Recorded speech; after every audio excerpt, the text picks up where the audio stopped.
Hi good evening all எல்லோரும் எப்படி இருக்கீங்க? இன்றைக்கி நம்ம பார்க்க போகிற ப்ராப்பர்ட்டி பார்த்திங்கன்னா ஒரு பேங்க் ஆக்ஷன் ப்ராப்பர்ட்டியை பற்றி தாங்க பார்க்க போகிறோம். OMR தையூர் லொக்கேஷனில் இந்த ப்ராப்பர்ட்டி அமைஞ்சிருக்குங்க. இது வந்து பார்த்திங்கன்னா ஒரு வேக்கண்ட் லேண்டு. இந்த ப்ராப்பர்ட்டியோட லேண்ட் ஏரியா பார்த்திங்கன்னா 33,059 ஸ்கொயர் ஃபீட்டில் அமைஞ்சிருக்குங்க. ப்ராப்பர்ட்டியோட ஃபேஸிங் பார்த்திங்கன்னா சவுத் ஃபேஸிங்கில் அமைஞ்சிருக்குங்க. ரோட் ஃபீட் பார்த்திங்கன்னா 30 ஃபீட் ரோடில் அமைஞ்சிருக்கு. இது வந்து பார்த்திங்கன்னா டிடிசிபி அப்ரூவ்ட் ப்ராப்பர்ட்டிங்க. சேலுக்கு வந்திருக்க பிளாட் நம்பர்ஸ் பார்த்திங்கன்னா 3, 4, 5, 6, 8, 9, 10, 11 and 12. இந்த ப்ராப்பர்ட்டியோட மார்க்கெட் வேல்யூ பார்த்திங்கன்னா நியர்பை 5.5லேருந்து 6 crore. பட் பேங்க்கோட ரிசர்வ் ப்ரைஸ் பார்த்திங்கன்னா 2,85,00,000.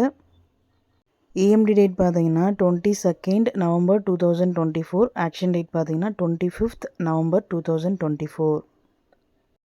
இந்த ப்ராப்பர்ட்டியை பற்றி மேலும் டீட்டெயில்ஸ் தெரிஞ்சுக்கணும் அப்படின்னா ஸ்க்ரீனில் தெரிகிற நம்பருக்கு கால் ஆர் வாட்ஸ்அப் பண்ணுங்கள். Thank you so much friends. Have a nice day.